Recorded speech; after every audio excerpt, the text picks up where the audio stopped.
Bí mo ṣe ń bá ọ̀rọ̀ mi lọ, wíwo ìràwọ̀ January 20 sí February 18 ìràwọ̀ afẹ́fẹ́ ni. February 19 sí 20 ìràwọ̀ omi ni. March 21 sí April 19 ìràwọ̀ iná ni. April 20 sí May 20 ìràwọ̀ ilẹ̀ ni. May 21 sí June 20 ìràwọ̀ afẹ́fẹ́ ni.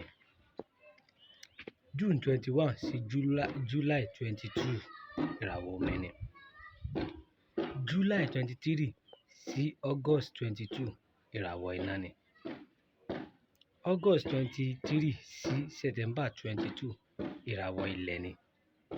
September 23 sí October 22 ìràwọ̀ afẹ́fẹ́ ni. October 23 sí November 21 ìràwọ̀ omi ni.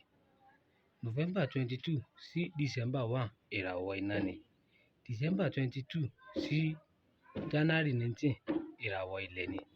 Aṣíwájú Ṣọládé Ààrẹ olóko tèmi. Ẹkùn yẹn tí dún gbàmù pè mí lórí aago 08164514025. Ire o, ire kábìtì.